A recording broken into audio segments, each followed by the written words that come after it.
If you want to generate leads from your website, you need to have some landing pages, and that's where you're offering a highly relevant and valuable content offer in exchange for someone's contact information. The more of these landing pages you have on your website, the more chances you're going to have to get leads. So the next question is, what content are you going to use for these landing pages? Doing a lead generation content audit can help you figure that out. So the first thing you need to do is list all the content offers you already have on your website. And then after that, you're going to go through all your files and think about presentations you've created, maybe webinars you've done, podcasts you've done, templates that you've created, videos, all different kinds of things that you've created in your communications between yourself and your customers and your prospects. And I'm sure that through this audit, you'll find that there's a lot of different things that we can use to create these landing pages on your website. So I'm going to show you briefly here how to use this spreadsheet tool to do a content audit. The first step is to put the date that you're doing this so you know when it's happening. The next is this a document that is complete, ready to go up on your website, or is it in progress, or is it just an idea? Put the name of the offer and then the keyword. So every content offer that you create should be optimized for search engines. So put the main keyword on here. And if you don't know it, leave this blank, but before you launch this whole campaign, you're going to have to figure this out. What kind of content is it? Is it an ebook, a video, a webinar, a template, whatever? And is it an Excel spreadsheet, a PowerPoint presentation, a JPEG, and whatever kind of document it is? And then you want to make sure that you're organizing all these files very succinctly between you and whoever you're going to be collaborating with this on. I use Box, so I want to make sure that my clients upload their content offer to Box so that we can collaborate on them. So this is just a little checklist to make sure that that happens. The next thing is to look at the buyer journey stage.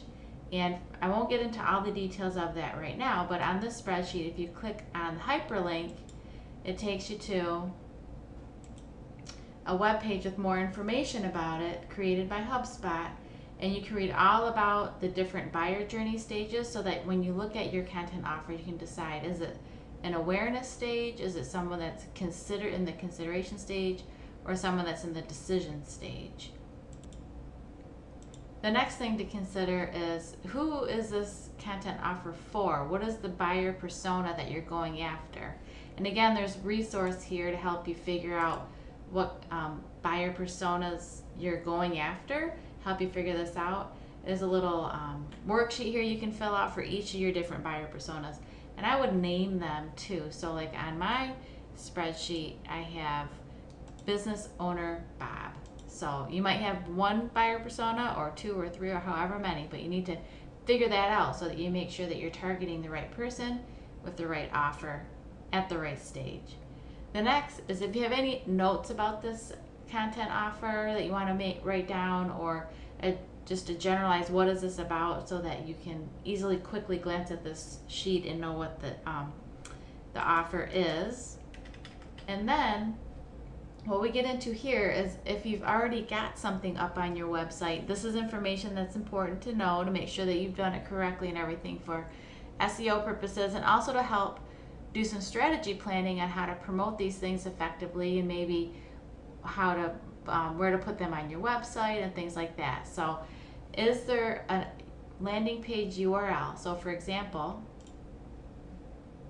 I have my landing page URL right here, so that when I'm in the spreadsheet, I can just click on it, bam, and I can go straight to the landing page.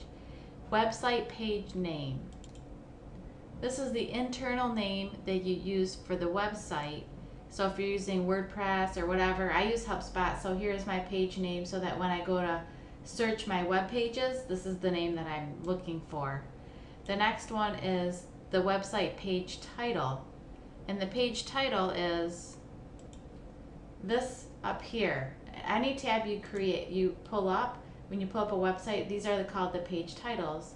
And so you want to know that those have some keywords in them. So we want to have, and in this system, HubSpot, I can just put the page title right here.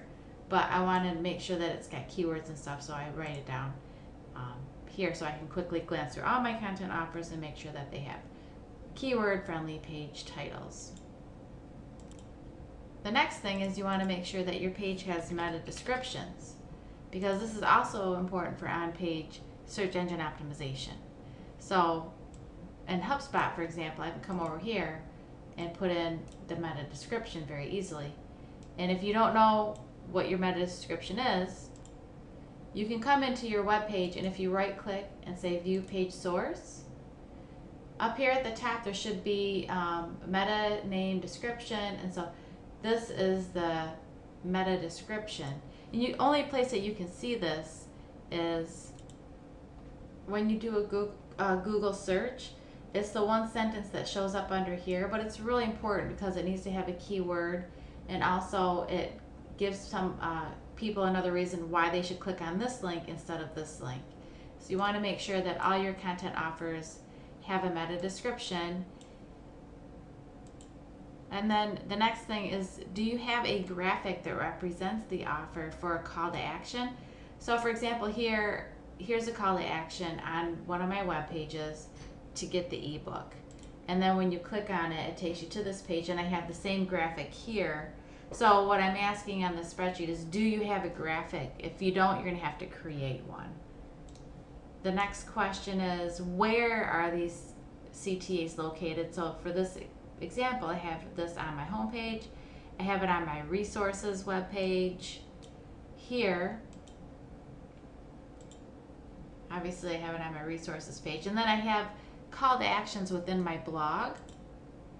So for example, here's a blog article, and here's a call to action to the ebook here as well. I have it on a variety of blogs, so that's why I put just blog CTA. And then what happens after someone clicks the submit button, so they're on here, oh yeah, I want to download it, they're going to click get it now, and then what's going to happen? They're going to go to a thank you page. So in HubSpot, when I'm editing the page, it says, what should the person see after submitting the form? And I'm redirecting to another page. And that page is this page here, where they can actually get the ebook. And again, I'm tying in the graphic here. That's why this graphic is so important. It goes across the whole span of the CTA to the landing page to the thank you page, and then also to the follow-up email.